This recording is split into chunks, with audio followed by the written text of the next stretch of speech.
In West Virginia, authorities are investigating the mysterious death of a journalist and possible connections to the BCCI bank scandal and the weapons for Iran case. Wyatt Andrews tells us that puzzling tale.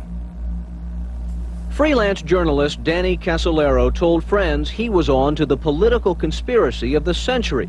He was meeting a source in West Virginia. He was about to discover all. Instead, his body was discovered in a hotel room with 12 slashes in his wrist.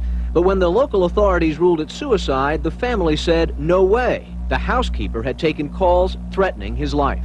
And I pick it up telephone, I say hello, and he say to me, you son of a bitch, you's dead. Despite that sounding straight from the movies, the medical examiner today held to the suicide finding, saying Casolaro apparently was alone. There were no other contusions, lacerations, or other trauma to the body that would indicate a struggle. In my heart, I remember Danny telling us, if I'm in an accident, don't believe it. Casolaro was probing a conspiracy he called the Octopus, which involved the Iranian hostage crisis, the Iran-Contra affair, with, believe it or not, all funds channeled through BCCI, the international bank charged with everything from money laundering to fraud. Inslaw, good afternoon. The common thread within Octopus is the infamous Inslaw affair, when a court ruled the Reagan Justice Department stole valuable law enforcement software from the Inslaw Corporation. Casolaro's theory is that right-wing zealots sold the software for profit. The money went to Iranian officials who supposedly delayed the release of the American hostages back in 1981, the so-called October surprise, and later went to the back-channel funding of the Contras. It's wild, but so many affidavits partly supporting each thread of the theory have been filed in the Inslaw case that Inslaw's lawyer, former Attorney General Elliot Richardson, believes Casolaro was close to something.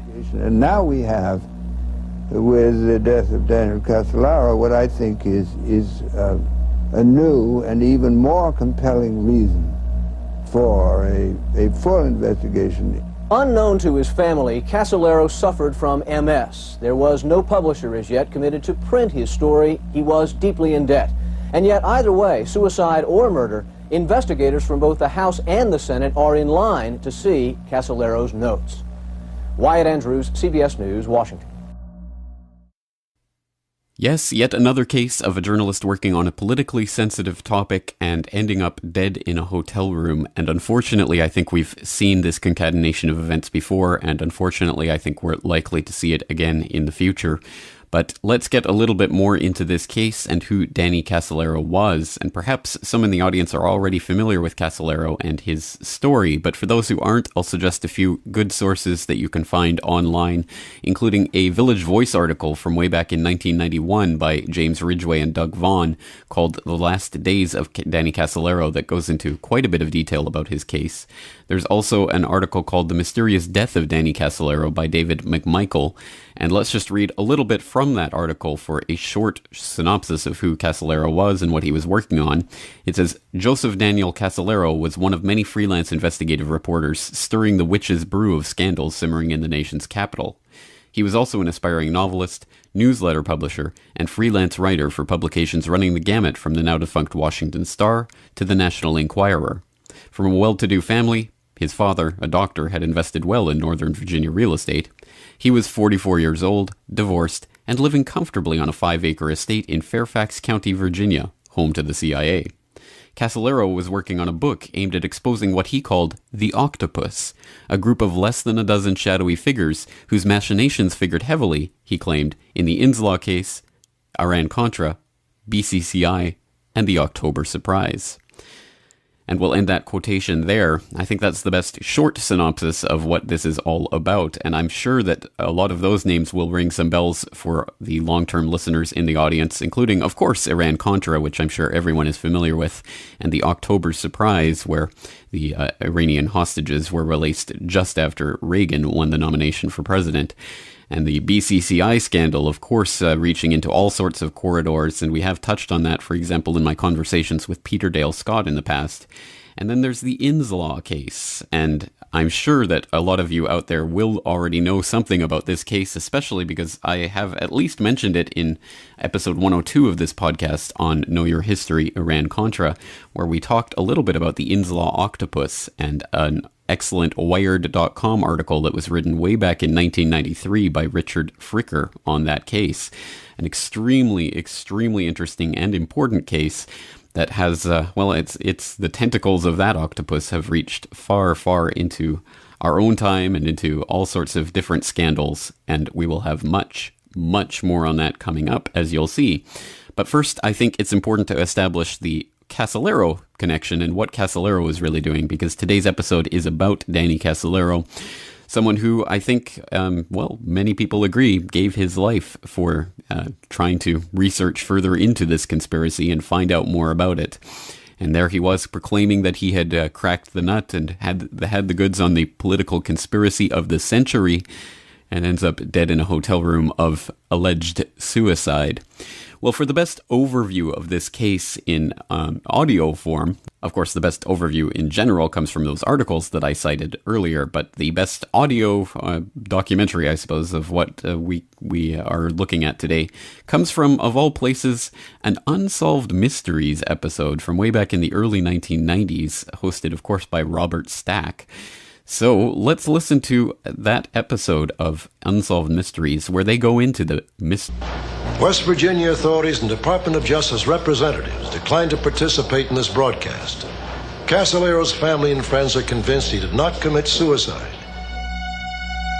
The official inquiry into Casolaro's death was concluded more than a year ago. However, Casolaro's clothing, wallet, suicide note, and other personal items have been retained with no explanation by the investigators.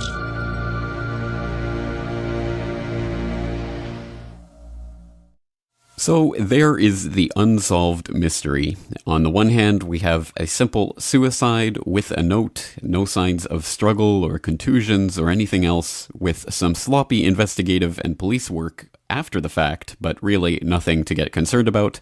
On the other hand, we have a murder that was perpetrated for the purposes of keeping whatever was in Danny Casolaro's notes from coming to the attention of the public.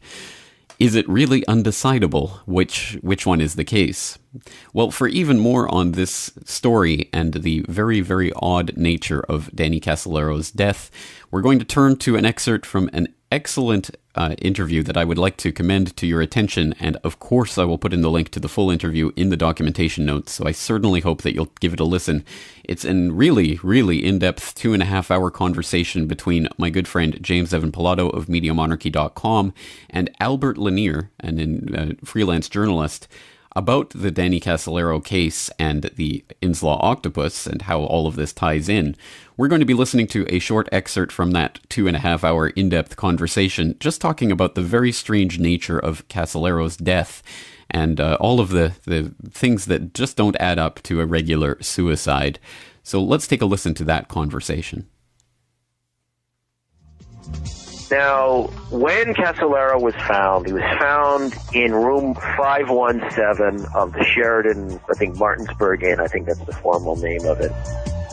His body was found in the bathroom. Now, it was a tub that was basically a bloody water. So he's found in a tub of bloody water. There supposedly was not only blood on the floor, which was a tile floor, but also on the wall. The reason why I point this out is that Casolaro's friends and family say that he was squeamish about blood. He didn't even want to get a blood test. He was supposed to get a blood test for something, which escapes my mind at that point. But he was supposed to get a blood test. He was very squeamish about blood and about blood tests. I think even his brother Tony has said this. His brother is a physician. Casolaro's dad was also a doctor. He was an obstetrician, from what I understand. So they would probably know if he was squeamish about blood. That's one of the strongest things from everything that I've read, even from the profiles on Unsolved Mysteries. People can check out online. And the Current Affair, which is also online. People can go to YouTube and check those out. And I recommend they do. That's one of the strongest things that emerge is, in terms of the details of Casolaro's life, is that he was squeamish about blood. So, you have a man in a blood-filled tub of water. blood on the floor and blood on the wall. My understanding is there were also bloody towels that were on the floor. Those were later disposed of, from what I understand. So Casolaro's body was discovered, I believe, by a maid at the hotel. She called, I think, a maintenance man, and he looked into it, and then they called the police. And they came in. Now, Casolaro's body had about 12 cuts. Or should I say, his arms had 12 cuts. Not his wrists, his arms. I believe there was 8. Let me see here. I think you had 8 on one arm and you had about 4 on the other. At least one of the cuts sliced into the tendon. That means that it went beyond the skin. You know, tendon's over the bone, right? So if it's sliced beneath the skin and into the tendon, it's a strong cut. So basically, how would someone that squeamish slash the hell out of themselves so deep they're cutting tendons, a dozen times? Interesting detail number 1. Why would somebody who's afraid of blood tests, as you mentioned, squeamish, why would they cut themselves? Why would they commit suicide in such a manner? To me, this is one of the first details, or I call it interesting details, of this case that don't quite jive. Well, I was going to say there's also, notes of, you mentioned the towels that almost looked as though someone had kind of, how you throw a towel down and use your foot to wipe something up, as if something had been moved around. Right. So basically the murder scene is completely suspicious. Well, the official, remember what the police in Martinsburg classified it as a suicide. Mm-hmm. Now, which sounds like something out of Arkansas, where folks die of, laying on train tracks, and it's, ruled suicide. Oh yes, but yes. That's a whole other. That's a whole other case. I'm familiar with that case, so that's a whole other case. But in this case, that's why I mentioned the blood. You have this blood, from what I've read. You had blood, not only bloody water in the tub, but on the floor, the wall. Again, the interesting detail, all these cuts. That's just, so we've got those details. Now then, here's another aspect. The body was found, obviously the police came, they took it away. The body was, I believe, looked over, examined. What happened is the body ended up being embalmed. Now, the body's found on a Saturday. The relatives of Danny Casolaro are informed on Monday. So nearly a couple of days go by. By this time, Danny Casolaro's body, which was, I believe, sent to the Brown Funeral Home in Martinsburg, was embalmed, I believe. So it was embalmed at the Brown Funeral Home.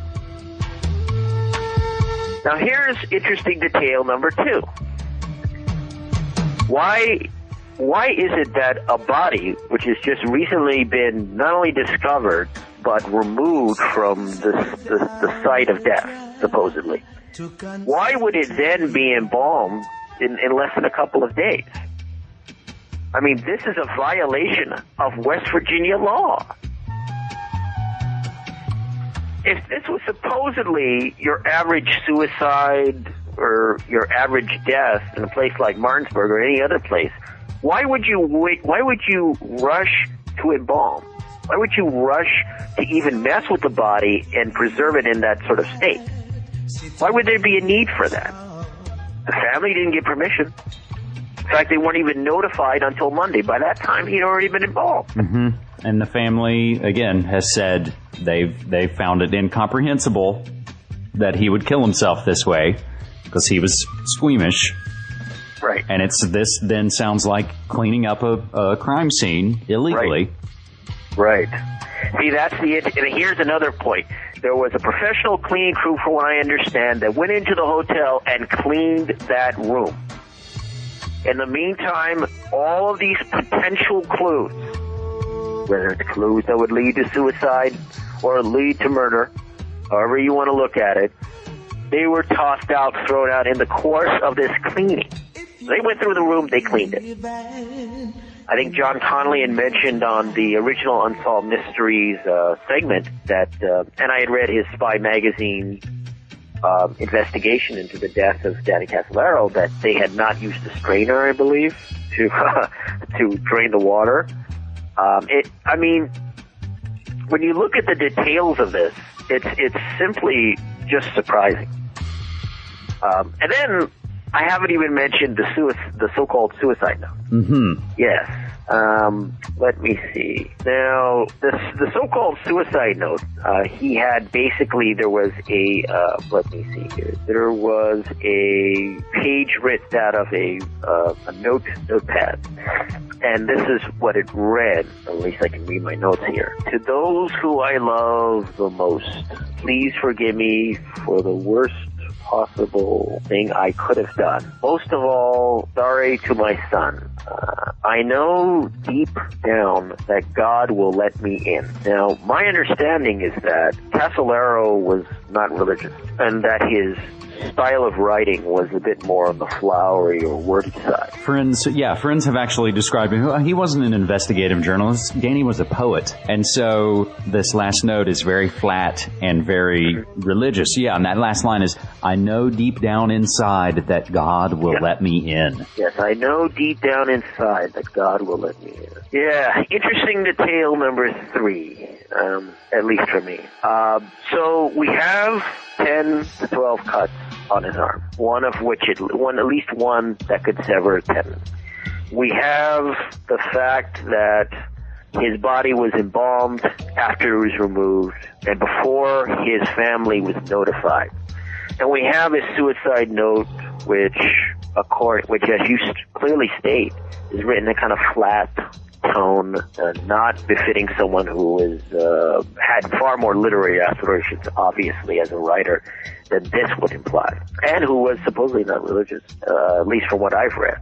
All of this seems to indicate that things are not what they seem, to put it mildly, in this case. And then you have the autopsy, which I believe was performed at the University of Virginia. Mm-hmm. And in the autopsy, my understanding is that I think there was a little alcohol that was found, but you also had antidepressants in Casolaro's system. Now, my understanding is that he had no prescription for these antidepressants. Or at least there hasn't been any evidence that I'm aware of. Nothing's turned up that implies that he was, taking this on prescription. Also in the autopsy, there was a bruise on his head, and I believe there was also a bruise on his arm. And I also understand that his nails were possibly broken, and according to the Unsolved Mysteries segment, the original one, the tops of his fingers were gone. The tops of at least 3 fingers on one hand were gone. So, like the very, very tip top of his fingers, I gathered, were gone. So, my understanding is that his nails were not examined, looked at for tissue that would indicate whether he had fought anyone or grabbed any skin underneath, because if you fight someone, perhaps if you get a good grab, struggle. Yeah. If there was a struggle, then grab some skin. Right? Nothing like that. Also, he had, so that's another, you could call it interesting detail number 4, or details number 4. Also, the fact that he had supposedly symptoms of multiple sclerosis. And this is seen as a reason for his suicide. Now, it's a plausible reason. I'll grant that. It's a plausible reason. But there's no indication that he exhibited any symptoms of MS, at least at the time that he was alive. And I guess I would call this, it would be, interesting detail number 5? Am I up to 5 now? Mm-hmm.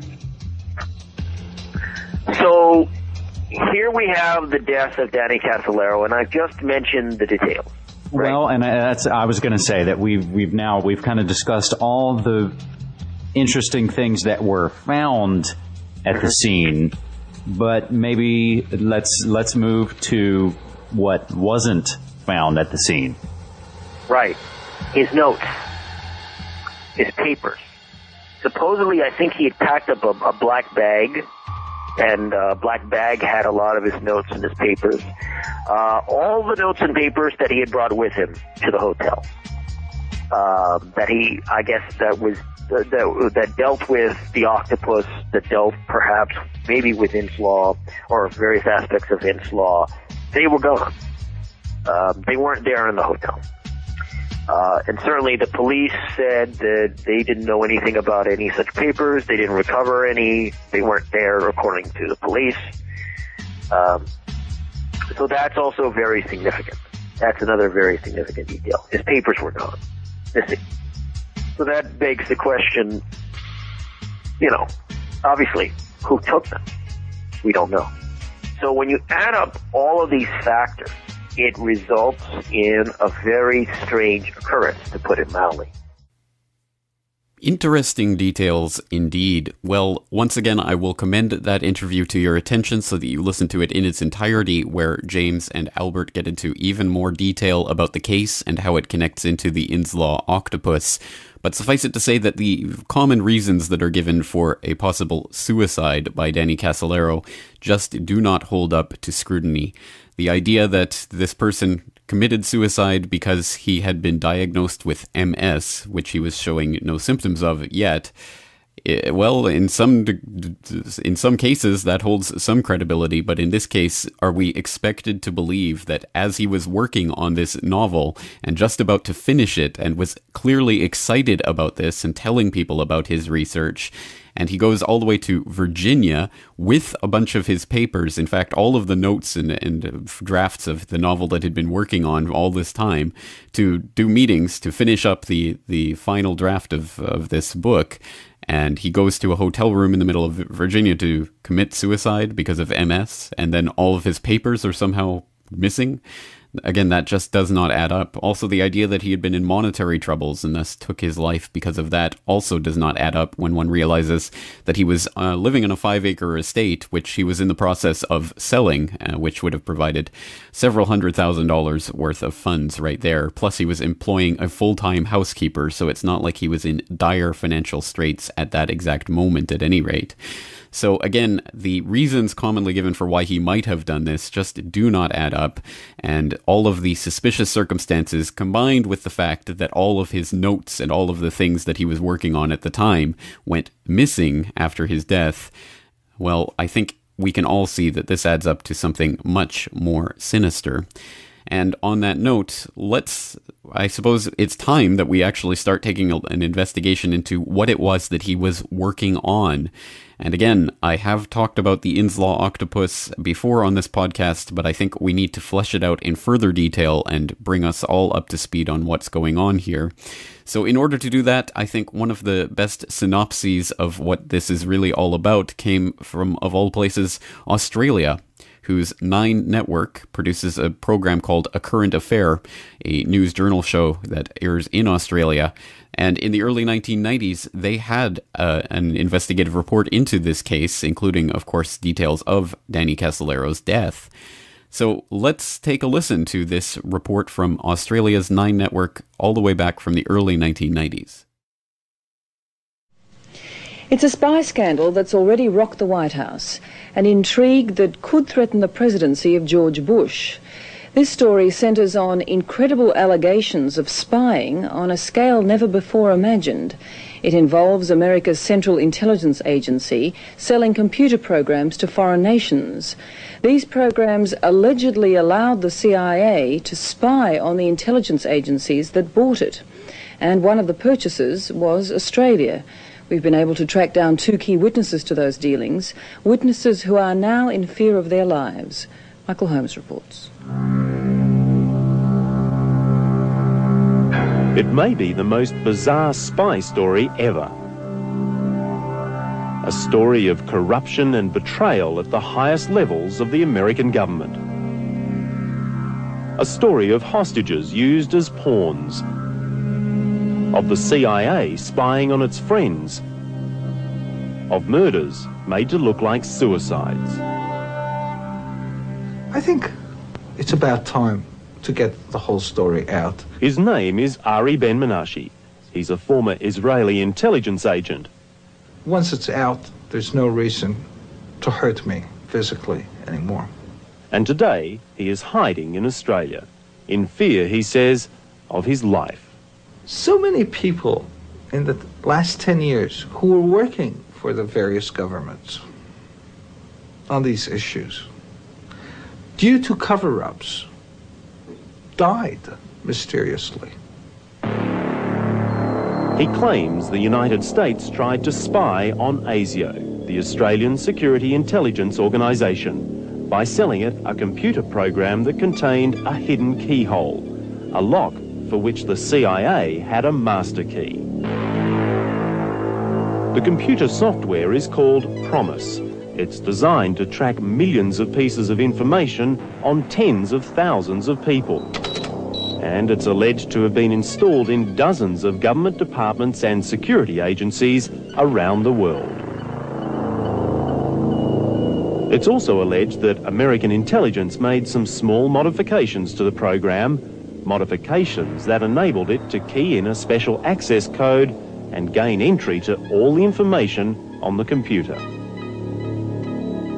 Would be equivalent to going into ASIO and reading the handwritten files of all the agents, except the computer has them neatly organized and typed and instantly indexed, so it's much more convenient. Bill Hamilton owns Inslaw, the company that developed Promise and offered it to the American government. They would not have bothered to sell it to all these countries without first preparing it in such a way that it would be an easier avenue of penetration into the files of these foreign governments. The whole story might never have emerged but for the fact that the American government didn't own Promise. It pirated the software from Bill Hamilton's company. We were dumbfounded, couldn't conceive of it. Hamilton's contract with the US Department of Justice to supply the Promise software was cancelled in 1982 without any real explanation. Only some time later did Hamilton hear that his software was turning up all over the world. I don't know how much Australia paid. I've been told that Israel paid $5.5 million. Ari Ben-Menashe confirms that Promise was sold to Israel, but claims the Israelis, unlike the Australians, were in on the secret. The whole idea was that we would study it, the Americans then would sell it to our neighbors, and then we could, by using telephone lines, get into our neighbors' computers. But then our American friends just took it a step further. They sold it to their allies as well, including Australia. The list of countries which allegedly bought the Promise software reads like a who's who of America's friends, as well as its most bitter enemies. Is spying on your friends considered a fair thing to do in the intelligence world? Oh, it is. It's always done. Using a Trojan horse to go inside the agency, that gets a little aggressive, you know. It all sounds a bit too bizarre to be true, but we've now been able to track down a key witness to a prison near Seattle in Washington State. So you are 100% sure that Promise or a derivative of Promise was bought by Australia to be used in our intelligence and law enforcement Absolutely, agencies? because I spent several thousand man-hours of programming time with a programming team, developing that subset. This unlikely-looking character is a computer genius. His name is Michael Riconosciuto, and he says he was in charge of modifying the PROMIS program so that it could be accessed by American intelligence. So whoever was holding that master key could do what? Basically, break into it and spy. ASIO says it doesn't have and has never had the PROMIS software. Of course, it won't go into any detail about what sort of computer programs it does have, which is very handy because, according to Michael Riconosciuto, the PROMIS software was often altered and given different names before it was sold. Indeed, Riconosciuto claims he specifically modified the program for Australia at the request of ASIO.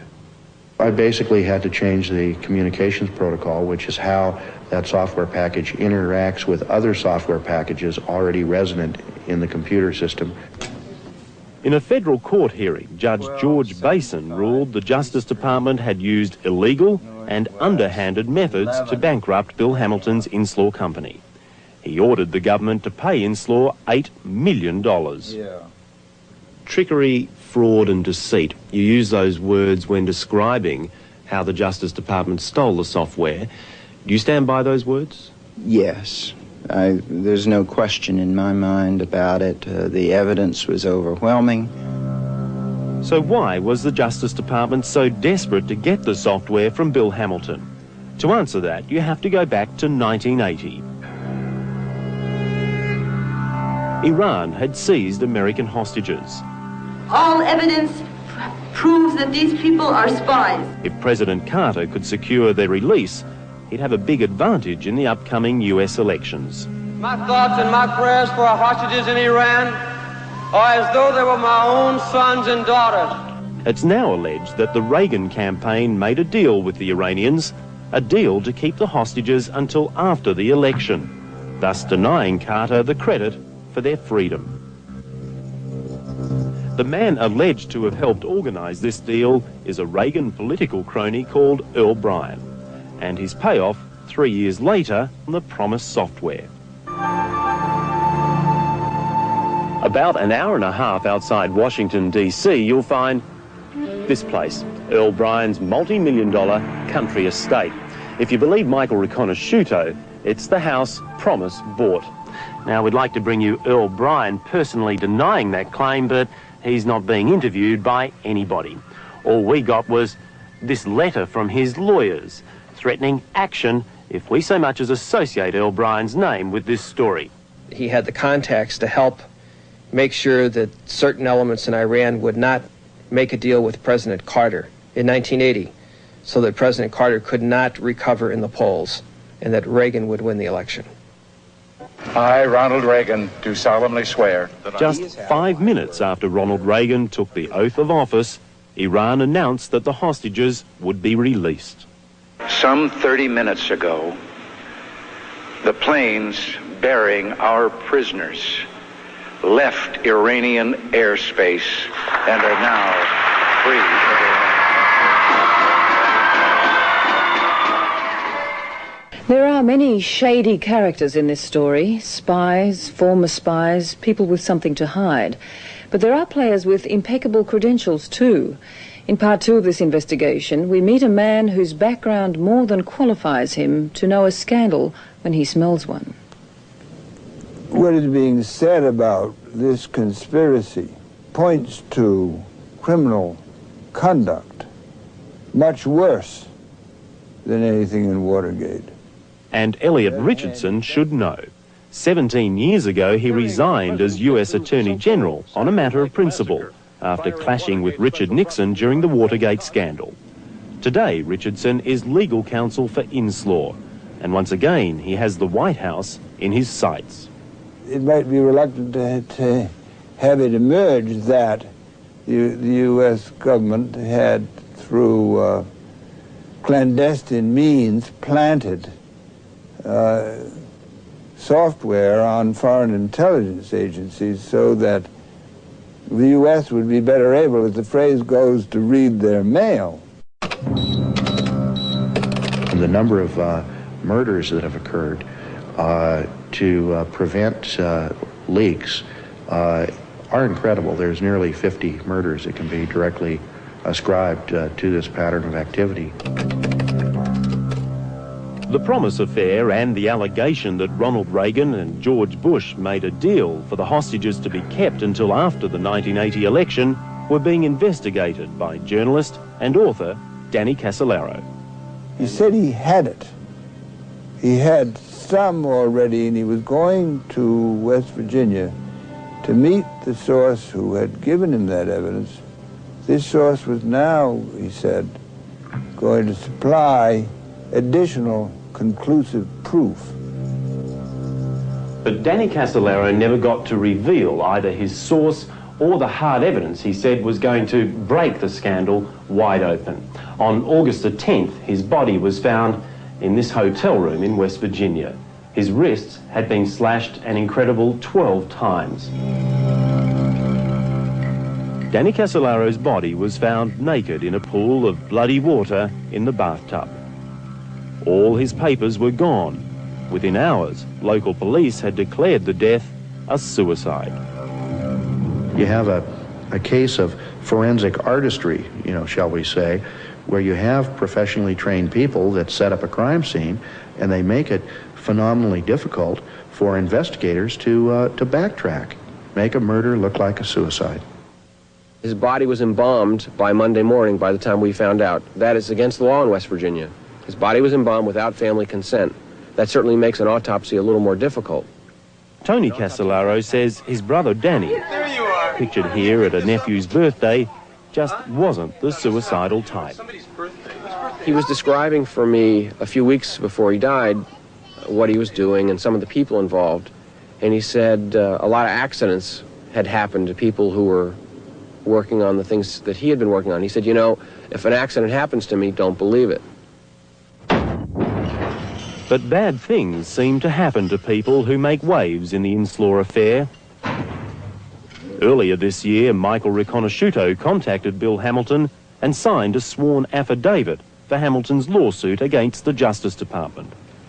Do you believe Michael Riconosciuto did alter the software as he claimed he did? Yes, I do. Almost immediately, Riconosciuto was contacted by a Justice Department official and given a very clear message. Back off or else.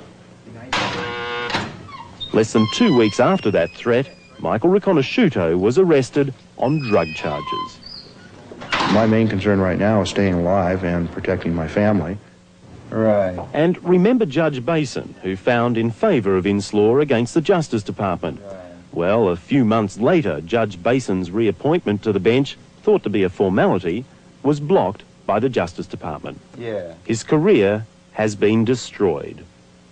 Would you still be a judge if you hadn't handed down the decision you did? I think I would be. I rendered the, quote, wrong decision in the case of Inslaw versus Department of Justice. Your replacement in the bankruptcy court was a lawyer who argued for the Justice Department in this case. Yes. Does that smell? Is that worthy? It's certainly an odd coincidence, isn't it? Every time you figuratively pick up a rock, in this case, you find maggots under it. Michael Holmes reporting on the saga that is now the subject of a U.S. congressional inquiry. Maggots under every rock, exactly. Well, that, of course, was Bill Hamilton, the owner of Inslaw, who, of course, had his Promise software stolen by the Justice Department, something that was ruled upon in a court of law, but, of course, the wheels of justice served to overturn that ruling. But at any rate, that is an incredibly important and somewhat complex story. So before we get too much into that particular aspect of all of this, let's just reflect on something that we just heard at the end of that report, where they indicated that this case has been tied not only to the mysterious death of Danny Casolaro, but to, as one of the people involved in that report said, over 50 cases of death can be tied back to this Inslaw octopus scandal. And that is exactly what we want to pick up next in this thread, in this web of deception that's going on here. And in order to do that, we'll turn to an article from tvnewslies.org titled Exposing the Labyrinth of Institutionalized Crime in the United States, the Promise Software Scandal, which reads in part, quote, on September 27th, 1994, the U.S. Department of Justice released a 187-page report on Inslaw's allegations, 62 pages of which were exclusively devoted to the death of Danny Casolaro. On pages 166, 167 of the DOJ report, it noted, quote, during forensic testing, the West Virginia State Police Crime Laboratory found a folded piece of paper inside Mr. Casolaro's left shoe. The shoe had been found in room 517 next to the bed. The writing was Mr. Casolaro's, end quote. The documents and briefcase that Casolaro took to Martinburg were missing and never recovered, but the note hidden in his shoe contained an outline for a chapter of his book, Behold a Pale Horse. The outline on the piece of paper read as follows. Chapter on 1980. Terrorist Underground, Afghanistan, Mideast, Iran. John Philip Nichols after arrival. Indian Reservation, Fred Alvarez, Paul Marasca, Philip Arthur Dempson, Thompson, Fresno Hercules, Bill Kilpatrick, The Big Tex, Recono, San Francisco, finish up chapter with Paul M. and Fred A. Ord. There was no indication why Casolaro had put this piece of paper inside his shoe, but the last words on the note clearly revealed where his investigation had ended, i.e. finish up chapter with Paul Marasca and Fred Alvarez. And we'll leave that quote there, but let's turn to the next part of this unfolding saga, which, again, the tentacles reach far and wide into the past and into our present. So let's pick up that part of the story with this report from KESQ News from 2008. It's a story you will only see on News Channel 3 at 11. Department of Justice officials were involved in a criminal conspiracy to force Inslaw, a small computer company, out of business. A top-secret government computer program comes back to haunt the U.S. Tonight, you'll see how that program is now being connected to multiple local murder cases. It's 11 o'clock, time for news. Now, from the Desert's news leader, KESQ News Channel 3 HD at 11. Hello, I'm Tamara DeMonte. And I'm John White. There are new developments tonight in a year-long News Channel 3 investigation. The Riverside County Sheriff's Department is looking into possible connections between a triple murder back in 1981 and a murder-suicide in 2005 that claimed 6 lives. It's a story you will only see right here on News Channel 3 at 11. The reporter, Nathan Baca. John Tamara, we have internal documents from the Cold Case Division of the Riverside County Sheriff's Department showing the depth of the investigation. We will not reveal the investigator's identity at this time since the documents show their lives may be in danger. Now we are learning the murders may be a cover-up for one of the federal government's most secret computer programs. Promise is the name of one of the government's most secret computer database programs. Computer programmer Michael Riconosciuto wrote in this affidavit that major modifications to the program were made here in Indio. On July 1st, 1981, Fred Alvarez, his girlfriend Patty Castro, and friend Ralph Boger were shot to death here on Bob Hope Drive in Rancho Mirage. There was a house here that has since been bulldozed. Nobody was ever arrested for the shooting. Family friends say Cabazon Band of Mission Indians Vice Chairman Fred Alvarez was going to blow the whistle on this. Documents from the early 1980s showing a business partnership between defense contractor Wackenhut Services and Cabazon manager John Philip Nichols to form Cabazon Arms. One of their alleged projects was the Promise computer program. Database and pattern recognition software was a new source of information and power in the early 1980s. It starts when the program's designers, Inslaw Corporation, accused the U.S. Justice Department of stealing the software for their own foreign policy purposes. This programmer testified he altered the program to create what's called a back door to allow government spying. This happened while working on Cabazon Indian sovereign land. Well, the parties that were involved in the distribution of this software were involved in covert operations, and they were involved in Nicaragua and Central America, and they were involved in operations in the Middle East. This U.S. Justice Department memo from 1985 shows the Promise software was being sold to Middle Eastern arms dealers and wanted no paperwork or customs inspections to interfere. Even Unsolved Mysteries got on the case when the last journalist to investigate this spy scandal was found dead in his hotel room. Danny Casolaro's wrists were slashed in 1991. It was ruled a suicide, but his reporter notes disappeared, and the book on the conspiracy he was to title Indio was never finished. Congressional hearings were held in 1992. It describes the committee's investigation into serious allegations that high-level Department of Justice officials were involved in a criminal conspiracy to force Inslaw, a small computer company, out of business. The hearings ended inconclusively. The Promise software was allegedly altered on tribal land in India with a lack of federal oversight. And just like Microsoft Windows, the database program kept up with the times, upgraded several times over the years. But Promise came back to haunt America in ways never imagined.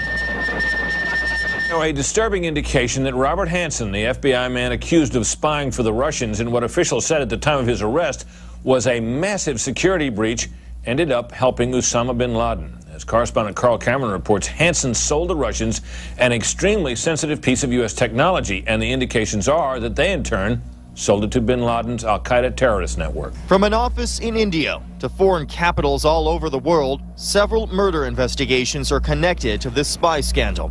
Whether answers can still be found 27 years later remains in the hands of the Sheriff's Cold Case Squad. The internal documents we've obtained and confidential interviews we've done reveal the Riverside County Sheriff's Cold Case Squad is investigating whether DA investigator David McGowan was on this 27-year-old murder case before his 2005 death. We are still looking into whether they've concluded that angle of their questioning. Now, if you have missed any part of this 31-part exclusive investigation, more than 1 year in the making, log on to our website at kesq.com. On the right-hand side, click on Special Reports, and then the icon that says Inside the DA's Office and DHS Police. John, Tamara, we are looking into more answers, and right now the Cabazon Band of Mission Indians still have not responded to our questions at this point. Okay, you're at part 31 of this investigation. Where is it going next? Well, the next part we look forward to doing is revealing a little bit more of the confidential information, the internal documents. Very chilling information where a detective is basically saying that they cannot look their wife in the eyes and tell her that they are willing to risk the life of their family by pursuing this case. So they're basically asking to get off the case. We'll have more on that coming up very soon. Why won't the DA's office say whether or not David McGowan was looking into this? Their official stance is that David McGowan was not looking into this. That is their official stance, according to their spokespeople. But at this point, there have been a lot of questions that have been asked. Friends and partners of David McGowan have been asked questions about what cases he was working on before the 2005 deaths. Okay, thank you, Nathan. Thank you. If you're starting to get the impression that this case is much, much bigger than we all at first believed, then you are exactly right. And we have really only begun to scratch the surface of this topic, amazingly enough. So we are going to do something that we've never done before in the Corbett Report. We're going to leave it there, but to pick it up next week in the first ever 2-part episode of the Corbett Report podcast. And we're going to be in search of the octopus next week, where we start to get really in-depth into the Inslaw octopus case and the players behind it. And on that note, we are going to continue this investigation next week. So let's leave it there. I am James Corbett, thanking you for joining me and hoping you'll join me again next week for another edition of the Corbett Report.